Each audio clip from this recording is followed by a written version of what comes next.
I already hit it. Everybody in the room? Got your table buddies?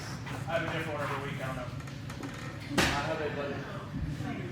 Well, I guess just look around the room and see if like 3 people you know, love, and like are in the room.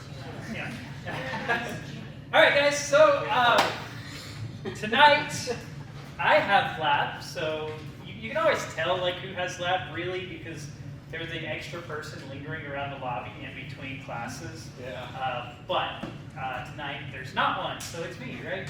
Anyway, I have 2 lessons we're gonna like put into one. The first part we'll kind of go through fairly quickly, and then the second one will kind of linger a little bit. These are actually from the Craig Rochelle Leadership Podcast.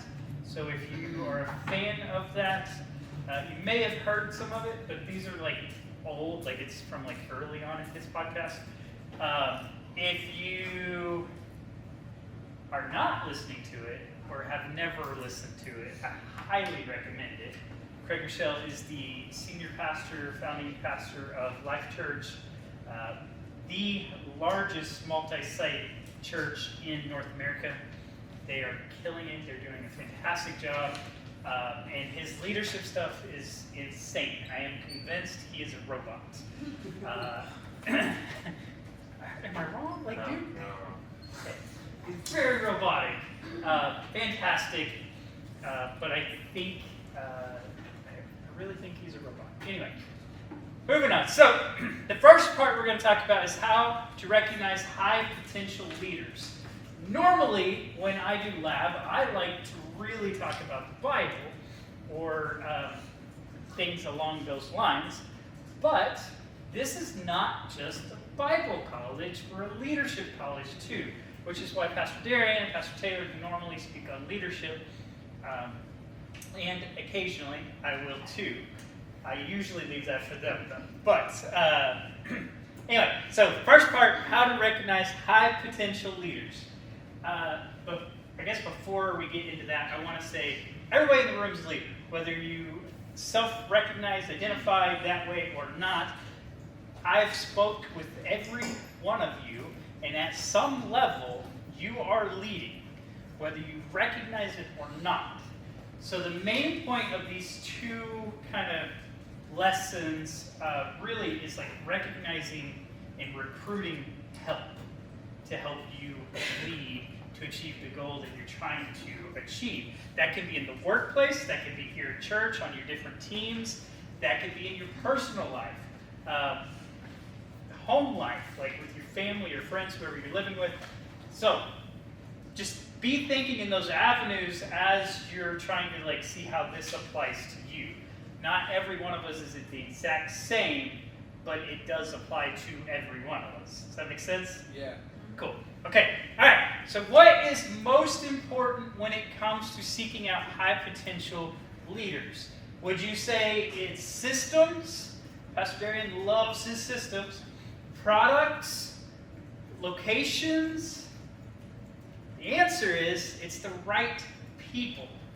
Right. The right people is the single most important piece of leadership, or of achieving what you're trying to do. The potential of your organization rests on the strength of its people. People select the right systems, they design the best products, and then they choose the best locations. Great leaders are not that great, they are just surrounded by amazing leaders. The best organizations in the world, their top awesome people are awesome because they're surrounded by awesome people. Does that make sense? Yeah. So hypo leaders, or a hypo leader is one that is possessing the capacity, character, and drive to become a future catalytic leader. If you don't spot them, then you won't know them. Most people don't spot the high potential leaders around them. Our most important role is to identify with high potential.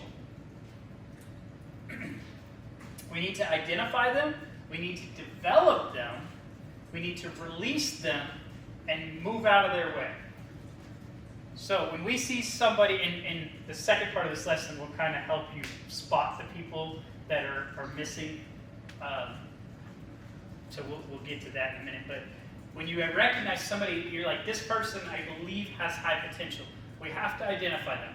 And then we need to bring them close. We need to develop them up to be able to do whatever they're called to do. That could be like, right now I'm in the process personally of developing out our instructors so they can instruct and I can do some other things, right? I love instructing, but I have to kind of release that a little bit because I need other instructors. So then once we develop them to a certain point, we release them to go do their thing. We watch, of course, we guide, we help, whatever, but we release them. And then when they're ready to run, you get out the way. Yeah. You let them run. You let them do their thing. So 4 surprising components of high potential leaders. Did y'all turn on the heat? Yeah, it feels nice. Suddenly hot. Yes, please. I mean, you don't have to freeze them out, but like, it's hot. Anyway, okay, 4 surprising components of hypos. Performance doesn't necessarily equal potential. Just because somebody is a high performer does not necessarily mean they have high potential. Work to promote potential, not just performance. If you over-promote, then your organization will underperform. We base people's success at their current role and not at the next level. So I think this is important in a lot of areas, really. Like our church, what is excellent now is not the same that was excellent 5, 10, 15 years ago. When we first started out as a church, which I don't know that anybody in this room was actually, maybe Alex. Were you here in the first 15 years? Or the first year or two? I think we showed up the second year, maybe Second the year? third. Daniel, maybe? Anybody else been here longer than that? No? Okay, Laura and I have been here 11 years. Anyway, I was just curious. So, the first year, the auditorium was a lot smaller, facing a different direction. They had these big white drapes everywhere, and they used metal chairs that they rented. And they were excited to be able to rent them. They would rent them on like Friday, have them set up for the weekend, and then tear them back down Sunday after church, send them back to the place on Monday. Until eventually the place is like, you can keep them. And for a long time, like that was what they had, and that was excellent. Well, then they got those black chairs. I don't know if there's some, I think they're in They're all downstairs, yeah. Those black chairs were excellent for a while. They were so excited when they got those, which by the time we started coming, that's what they had. And those were great for a really long time. And then we got the gray chairs, right? And now we're like, why did we ever use any of the others, right? But so what I'm trying to say is at different stages, excellence changes, right? So with our leadership, that is the same way. Right now, somebody's excellence might be here, and that's perfectly fine. We don't necessarily hold them to the next level yet until we develop them to the next level. Once we get them developed to the next level, then we hold them to that standard. The excellence has to grow with the person or the organization.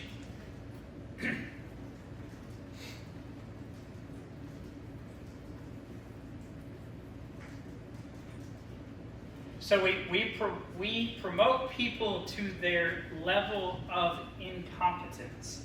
Those below do the real work. We end up with ineffective management with high quality leaders under them that will leave. So if we have somebody that is a hypo and they're working under a leader that's not developing them, not bringing them along, not letting them work to their level, that hypo leader that's working under somebody is going to leave. Right. Pastor Darian likes to say people don't quit people, they quit organizations. And it's very true, or sorry, I said that backwards. They don't quit organizations, they quit people. It's very true. So typically, you might work for a fantastic company. The company's great, they got great pay, great benefits, whatever, but your boss is terrible. Yeah. It doesn't matter how great above them are. If that's the person you have to deal with all the time, I'm out. Good. Because they're terrible.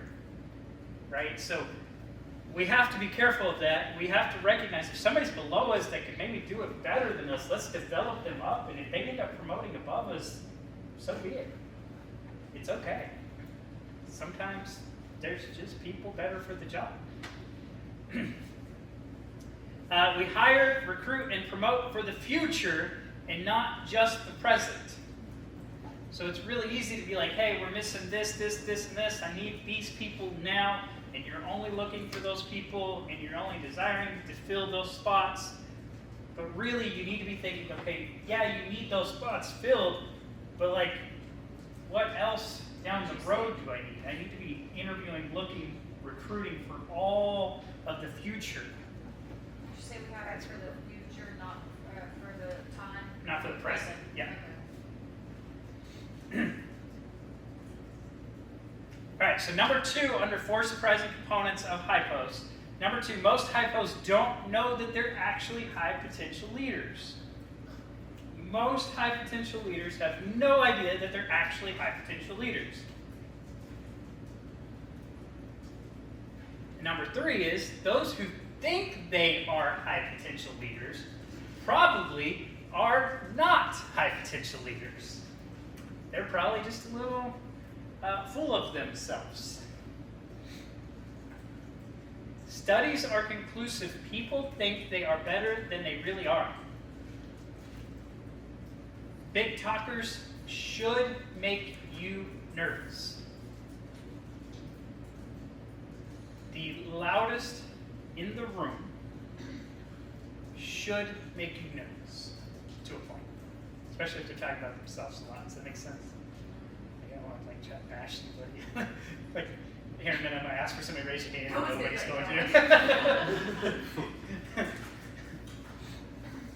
People with the least abilities overestimate their abilities. High potential leaders are not big talkers. They know enough to know that they do not know it all. They are usually humble, quiet. Not that they won't speak up if spoken to or like the time calls for it, but they're usually not the first to just blurt out whatever comes to mind. They process. Humility is a better indicator of potential than misplaced confidence. Can you repeat that? Yep. Humility is a better indicator of potential than misplaced confidence. You can tell this is Craig Rochelle teaching because every line's like worth writing down. That's just how he is. 2 years ago, I taught the second half of this, and I just played the video. I was like, y'all, I don't even think I can teach it. So, Can you repeat it one more time? Humility is a better indicator of potential than misplaced confidence. I think I was there for that lab when we did that. Do I? I think I was there for that lab when we did that. I think you you threw it on there. I do think you would. That's part of the reason I'm teaching it tonight. It's because I'm pretty sure you had to watch the video last time.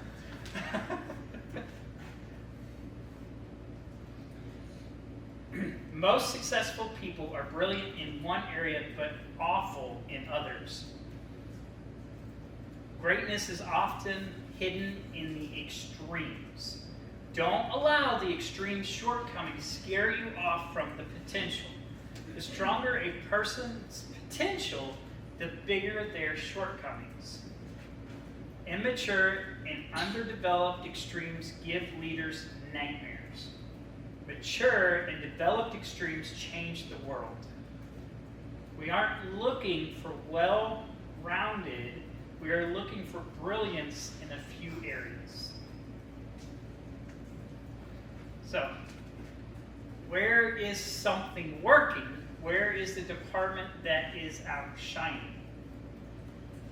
So, honestly, like looking at the church, we would rather have people that step up and excel really, really well in certain areas than like somebody that's serving in 15 areas and they're doing good, they're okay, but they're not really excelling anywhere. We would rather them pick one and just run with it and just kill it and be the master of whatever that is than serving all over the place. And not saying, like, and several of us serve in multiple areas, and I'm not saying that's bad, but like, are you mastering anything? That's just something you kind of want to be asking yourself. So for this piece of this lesson, this is like, we'll say 1, and then we're going to go into number 2 here in just a second. There's some action steps / questions for you. So name players on your team that you think have untapped potential. Just something you basically jot down to yourself, maybe shouting that out to me or anything. But just think of your team and be like, man, I think this person has untapped potential. I think this person, whatever. I think, I was just told, Laura told me that there were 3-4 people that tried out for, how many? 3 that tried out for the worship team, right? And Audrey, I heard you were one of them. I was. Do what? I said yes, I was. You was? So, Audrey's been back there, like, in production booth, like, plugging away, right? For, I don't know, a couple of years. And now, untapped potential, girl can sing and I didn't know that. I'm sure somebody did, but I didn't know that. Who else? Is there anybody else in the room? No? Okay. So, I know there's 2 others that tried out as well. Like, things like that, like, what are you able to do that maybe you haven't even tapped into, but also, like, who's on your team? Like, this is really about our teams, not necessarily about self, but you can use it for yourself too. Who's on your team that you're like, man, that person's holding back on us? Like, they're really good at organization. They need to be helping with that. They're really good with money. They can help with that. They can speak. They can sing. They can play. Daniel, where are you? I didn't even know you played guitar, dude. Had no idea. Known you for years. I knew you played ukulele, but had no idea. He's playing guitar in youth now. That's huge untapped potential that I didn't even know. Big deal. I love it. I'm going to come watch you soon. I keep meaning to be back there. But anyway, good stuff, guys. Like, who's on your team that is untapped potential? All right, number 2 on action steps. Why do you think they have more potential? When you're thinking of those people you just kind of jotted down or put in your head, whatever, like, why do you think they have untapped potential? You want language and texture on why they have potential. Look for patterns. Get the mindset of why they are hypos. It's a skill you can develop. What is inside of them that can make them great? You'll be able to hone in on why when you learn the mindset of a hypo.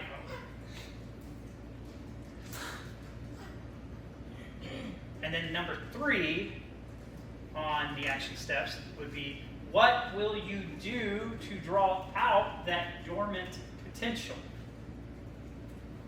If you do not recognize them, then you won't keep them.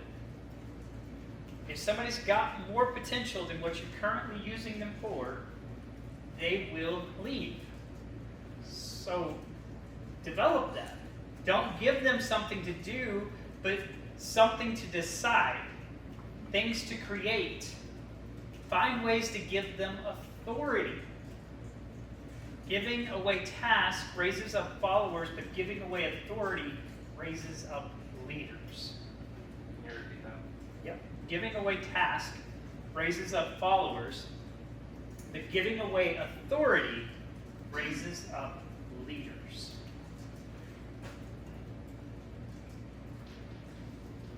That is how to recognize high potential leaders. That's like our first lesson right there, okay?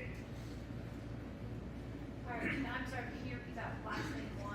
You're good. You're good. Giving away task raises up followers, but giving away authority raises up leaders.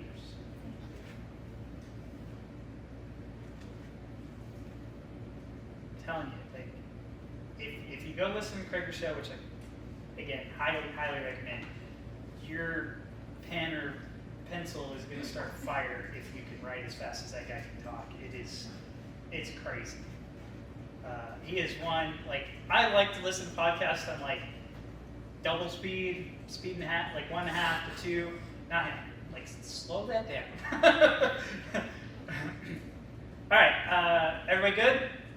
Okay, so that's how to recognize high potential leaders. That leads right into lesson 2 for the night, which is 4 ways to spot talent others miss.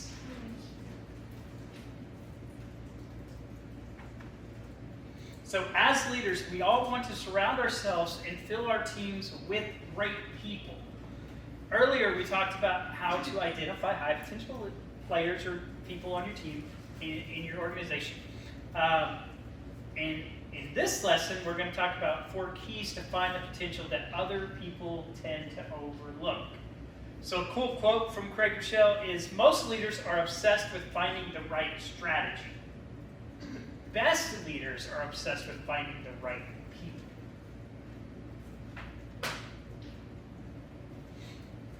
One of the things Pastor Darian says is, and I'm going to butcher how he says it, but basically he says that he owes it to our organization that even if somebody was to come along that could run the organization better than himself, he owes it to the organization to remove himself and allow that person to take over. As of yet, that has not been presented, so therefore, we've had Pastor Darian for 15 years, and we don't see him going anywhere anytime soon. But if that was to ever come up, he owes it to God and the organization to simply move aside and let whoever that is take over. There will be a day he retires. Who knows when? Hopefully not soon. Okay, so how do we spot the talent other people are missing? We got leaders all over our organization. We've got volunteers. Some of them look good. Some we're not really so sure about. Some have obvious gifts, talents. Others are not quite as obvious. How do we spot the talent that is within our organization, within our ability of influence? How do we spot that talent when others may have missed it? Number 1, trust your first impressions. Sometimes when you first meet somebody on your recruiting journey, right? If you're a leader, and you're all leaders, then you're always recruiting people. And if you're recruiting, then you're meeting people. And if you're meeting people, sometimes that first meet, there's like a spark, or there's just something really cool about this person. And you're like, I don't know what it is, but like they've got something, right? It may come in the form of like a strong handshake, an impressive interview, or simply just a gut feeling, or maybe the Holy Spirit like stirring up inside you, right? Trust it. When you feel that, trust it. David Noble, he teaches semester 1. When I first met David, I'm like, there's something about this guy. I don't know what. Mariah's like, hey, like this guy is super interested in college. Like we got to talk to him. We got to, get him doing stuff, whatever. Went and had lunch with the guy, and just I love that guy. He is so hungry for the things of God and wants to teach things of God, and it is so good. So trust that instinct. Number 2, don't trust your first impressions. Good. Thank you. Yep. Number 1, trust your first impression. Number 2, don't trust your first impression. Your first impression of a person might be negative, but many people have more than what they show you at first glance. Sometimes they're just nervous in the initial meeting. especially if it's like an interview situation. If you are a boss, a manager who gets to interview people, you usually cannot judge their nervousness as like an indicator whether or not they're going to be a good hire. You got to understand people are nervous in interviews. Right. The presence of nerves doesn't equal the absence of potential. When you are getting to know someone, you usually ask them like, hey, what do you do for a living? And that's a decent like surface level question, but you need to go deeper. And Craig says you should go 3 levels deeper. So, what do you do for a living? Personally, I do lawn care, okay? And then the follow-up question would be, what do you love about that? Oh, I'm outside. It's easy. I listen to podcasts and books and the Bible all day, which I love. I'm 90% of the time by myself and want to be, not always. I do love help because it makes it go faster. But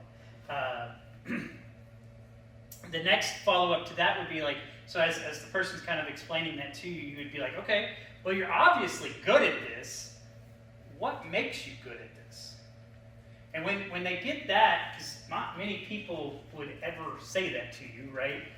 It tends to make people smile, and then they kind of get to talking a little bit more about themselves, and they're like, well, you know, this is why I love it, and this is why I'm really good at it, because, you know, I get to do these things that mean something to somebody, and it looks like, for me, I love lawn care because I get to make your yard look pretty, and people love that. Old people really love that, and it just looks good.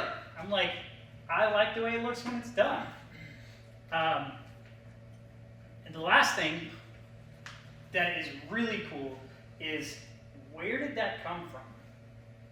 So for some people, it could be like, oh, you know, when I was young, my dad taught me this, or my mom did this, and it just made me really good at this. So, and what you're doing is you're getting really personal with them. You're just getting deeper. You're getting to know them a little bit better. You're learning more about them. It's not so surface level. When you get deeper like that, people get more free, and they're a little more willing to just talk. And we can have a casual conversation. Those nerves start to subside, and now I get to see who you really are. I get to know who you really are, and I can see more potential. Make sense? Yeah.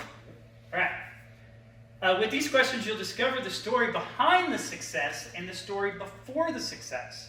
And the story before success is usually a really awesome story. You can push past your initial impressions and hear more about their motivation, values, and drive. The things you actually care about when it comes to like working with somebody. Number 3, for 4 ways to spot talent others miss. Number 1 was trust your first impression. Number 2, don't trust your first impression. Number 3, look for initiative. Find the people who refuse to wait for permission to make something better.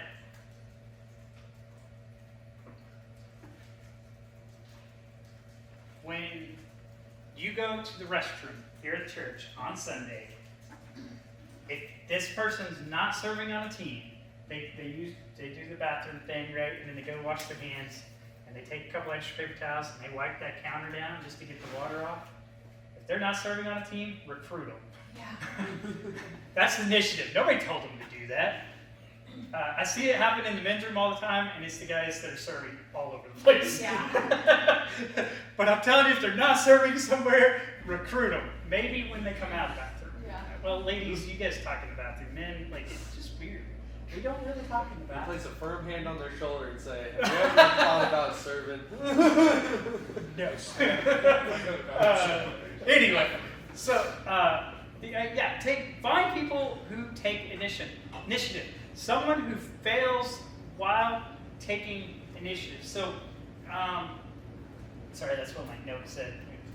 Just kind of a note to self. We would rather see somebody take the initiative and fail at trying to do something really cool than to never try it all. These people who have initiative, they bring ideas to the table.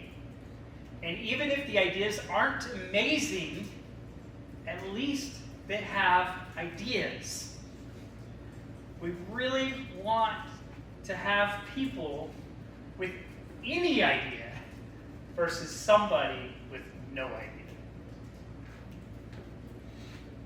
People with initiative create movement. Another cool Craig Rochelle quote is, a leader with initiative isn't just pointing out problems, they're working towards solutions. So one of the things, I don't know if they still do this on staff. I've been on staff for way too long. I don't know what they do now for people coming on staff. But used to, they'd be like, hey, if you see something's wrong, don't just bring us the problem, bring us the solution to the problem as well. They may still say it, I don't know. Okay.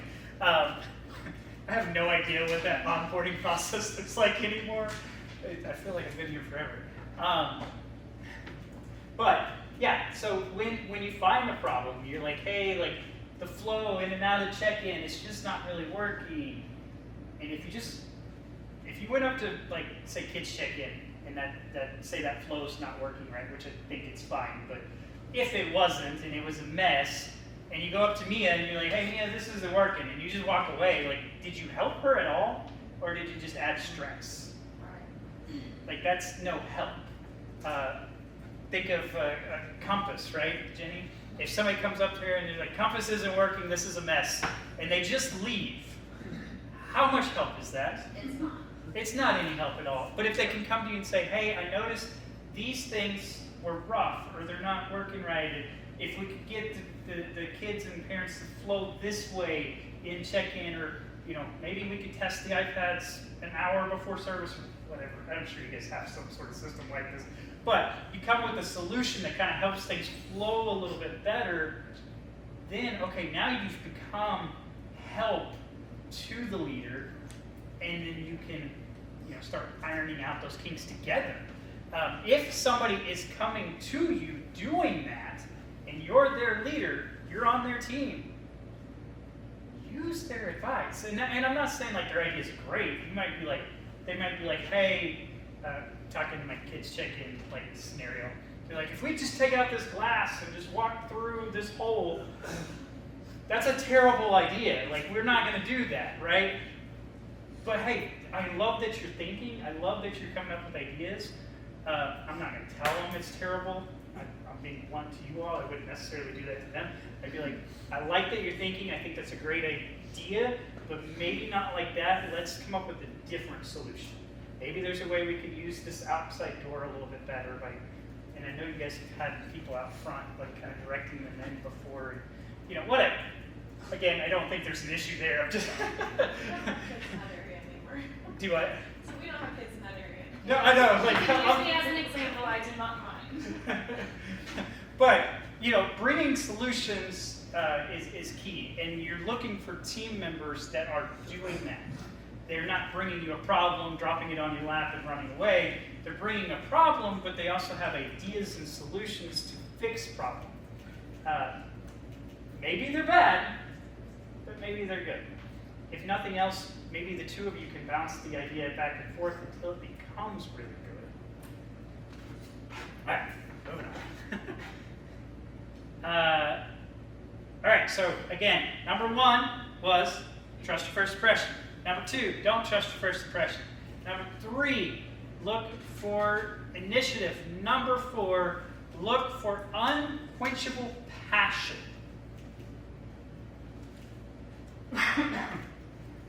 The best leaders have deep and immovable resolve. They are hard on themselves and sometimes have a bit of an edge. They are demanding and a little stubborn. Why? Because they care. cannot tell you, especially early on in my ministry career, how many times, or shaking your head, how many times people went to pastor, or at the time my leader, and were like, Brian, it's a little edgy, a little mean. Because I am passionate about what we do. I crave excellence. I am very stubborn, working on that. It's a hard one to break. Apparently, a little stubborn is okay, according to Craig Rochelle, but not my level. I care. I care about this so much because I know if we do this right, lost people find Jesus. Yeah. And when we do it wrong or just bad, we lose people. Yeah. And that's not cool. If you, once you see potential in a leader, you want to take them and then start to develop that potential. If you see more in that person than maybe like where they're currently, like, say they're coming, they're doing great, but you're like, oh, I just know this person could do so much more than whatever. Pull them aside and tell them. Be like, hey, you're doing fantastic in this area, and that is great. But I want you to know that I think there is way more in you than just that. And then help them to develop it out. And if it's not in your skill set, find a leader whose it is. Like, if I saw somebody that was taking an extreme interest into like sound and lighting, I'm not going to develop that. Like, I know enough about it to break everything down. But I will hook them up with Sam or Tammy or anybody on the production team that knows what they're doing, and be like, hey, these people can help you. They can pull that out of you, develop it, and figure those things out. We years ago, Laura and I had a preteen ministry here at the church. It was third, fourth, and fifth. Nope, fourth, fifth, and sixth. Yeah, it's been a minute. Okay, It's fifth and sixth. just fifth and sixth. We added a grade eventually, didn't we? I think kind of like right before, it's not because they were moving things. That's right, Like, okay. It was like more Anyway. was moving. This was on Wednesday nights, just like youth. It was basically a younger youth group. And we did it for years. And there was a young man, he was in the youth. Some of the guys back here will know him, Nathaniel Morgan. He would come and help us. He served as our production guy every Wednesday. Rather than going to regular youth, he would hang out with the younger kids. He'd play games with them, whatever. But he ran our lights and our sound for us. He played cajon for us for a while, electronic drum kit. Pretty much did anything we asked. The kid is fantastic. I still call him a kid. He's 20-something years old, married, and works full-time for Church on the Move in their production. Yeah. Like, it started with us being like, here's this little, crappy sound system back then. Please help us sound not so awful. And now he's working at one of the largest churches in Oklahoma and killing it. Yeah. But it's finding that potential. And I will say, our production manager at the time, which was not Sam, didn't want this kid touching the soundboard. I mean, he was young, Yeah. but honestly knew how to work the soundboard better than our production manager. And we saw that, so we're like, just do it, you're good. and look at him now, right? So that we want to see them. We want to find those people and use them in a good way and develop that out in them and then release them. Ask them if they want more responsibility. Because I'd say 90% of the time, if you're like, hey, would you like a little more responsibility? And maybe don't even use the word responsibility because a lot of people don't like the word. But they're going to say yes. They want to be over something. They kind of want to be in charge. Like, what we made Nathaniel, I think he was probably like 14, 15 years old at the time. And we're like, you are our production guy. Like, you are over production. He typically have a younger kid that would serve beside him that would like turn on the lights or something, like pretty simple. But they thought they were part of something, and they were, and he was over something. That's good. And it empowered him. It's a big deal to empower people, even in smaller settings. Yeah. They'll feel like they're getting to do more instead of you making them to do more. Nobody wants to be made to do something. Like, Right. anybody ever had like a boss that like you're like, if you can convince your boss it was their idea, Yeah. like you're gonna get the thing done and probably a lot better. But if like it's your idea, they're never gonna go for it. Kind of like that. Like that's manipulation. Don't be manipulative. But it's kind of like that. It's like, hey, for again with my Nathaniel scenario, it's like, Nathaniel, we need a sound guy that's gonna show up on time, which that kid was more responsible than we were. It's crazy. Still is. Show up on time. We'll run our sound, make us sound as good as we can. We had a small little band. We had Nathan, our drummer, on guitar most of the time. Yeah, he plays guitar. Mariah would sometimes play keys or guitar for us. Nathaniel played drums. There was somebody else, wasn't there? John McClure, one of our electric guitar players, would come play for us.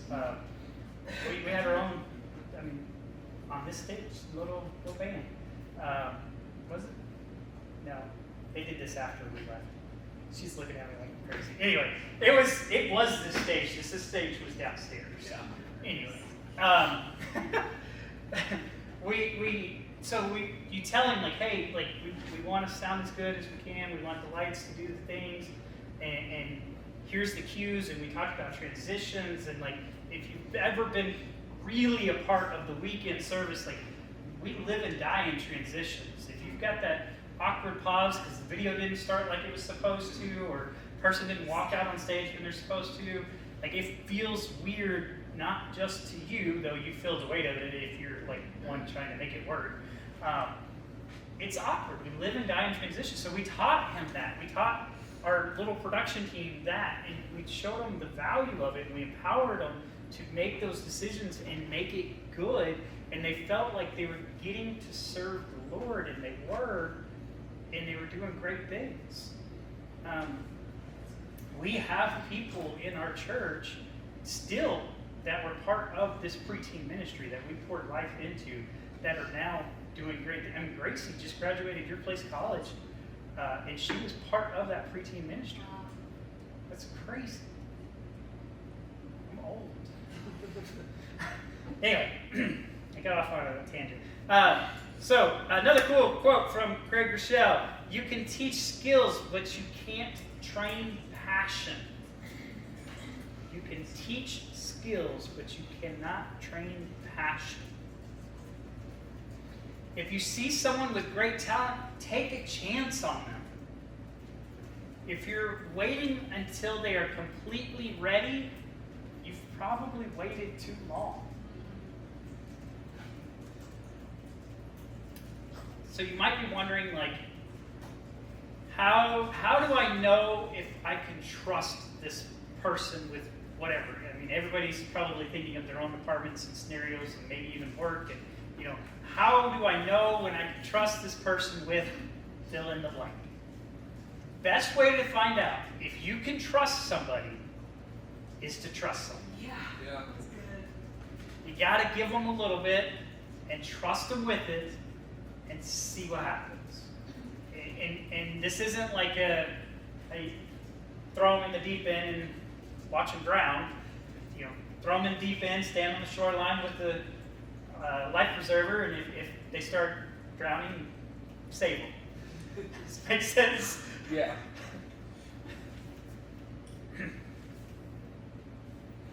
So remember, this is kind of Craig Rochelle's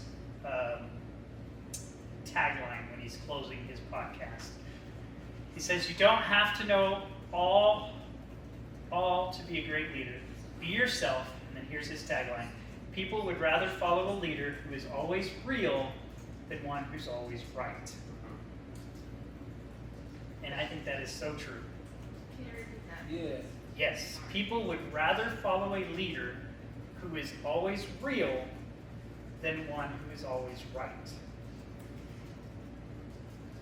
I will say one of the biggest reasons Laura and I have never left this church is because Pastor Darian is real. He will be real with you. Whether that be blunt and it might hurt a little bit, or he's just, happy-go-lucky like you see him on Sunday morning. He's real. He is a very real man. I try to do that with you all as well. Come up here and tell you probably more than I should, but I just like to be real. Okay? I want real, so I want to give you real. And my hopes and goals for all of you with your teams and people you serve with as well, like whether they be over you or under you, doesn't matter, that you're real with them as well. All right, so just a few questions, 3 questions, and we got, I think, 13 minutes, 14 minutes. So, of the 4 ways to spot talent, these are rhetorical, just kind of to yourself. Which one do you think you are best at? Of the 4 ways to spot talent, which one do you think you're best at? Like in recognizing in others.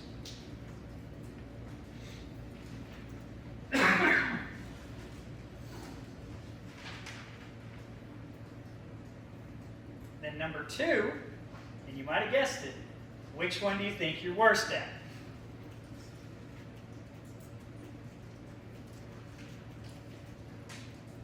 And then number 3, if you were to take this back to your various teams, jobs, whatever, wherever you can apply it, do you think it would help you in recruiting more people?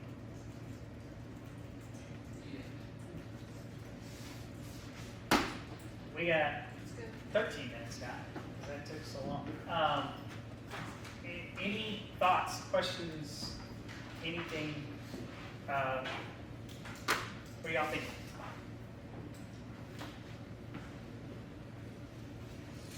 Is this because I said like the loudest person in the room thing earlier? If you recruit what you believe someone is to be a hypo to your team, and they're failing at meeting the standard, at what are your next steps from that point? So Do you continue to encourage them? yeah, I mean it's a coaching thing, right?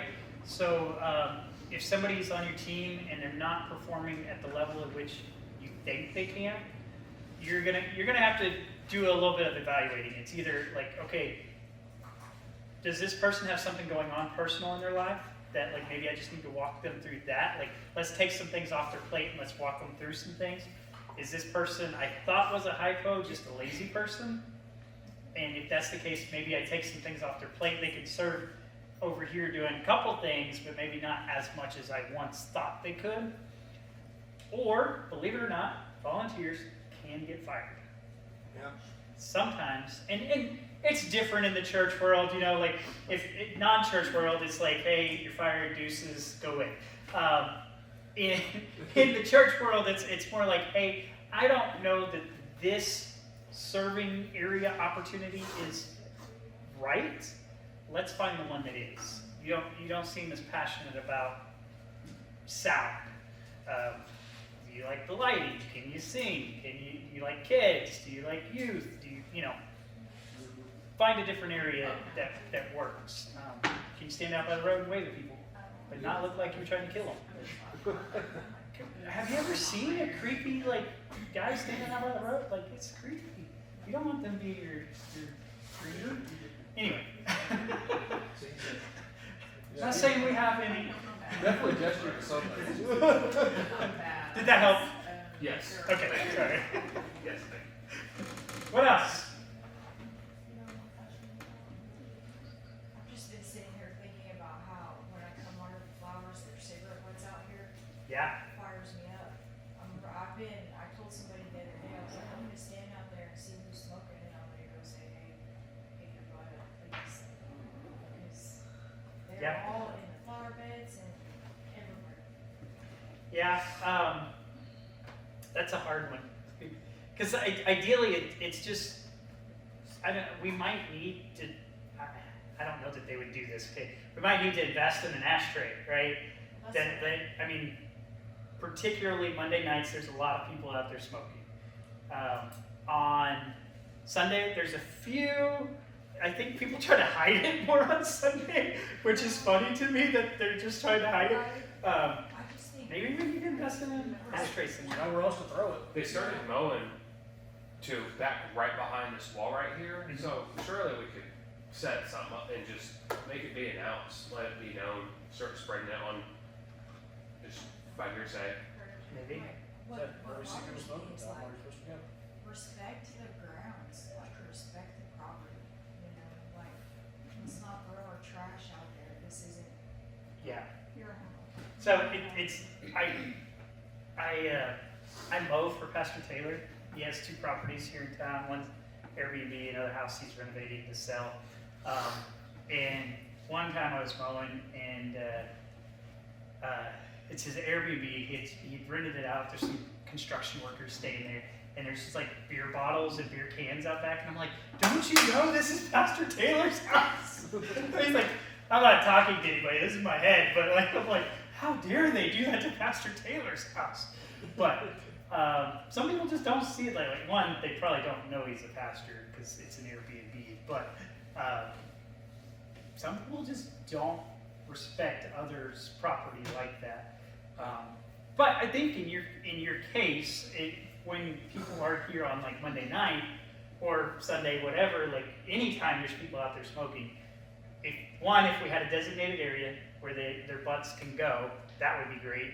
2, if we see them, then we say, hey, would you mind picking that up, like put it out, throw it away, like we're just trying to keep the grounds looking good. It's You know what I funny mean? that there's not a spot. I think it's something Yeah, sitting out I there. had asked Cliff Sunday, I was like, why don't we have a place for cigarettes? Because, Yeah, sometimes they won't even use them either. The sun's thrown down, they don't have the respect for God's house, that's what it is. Yeah, I honestly just don't think they even think about it.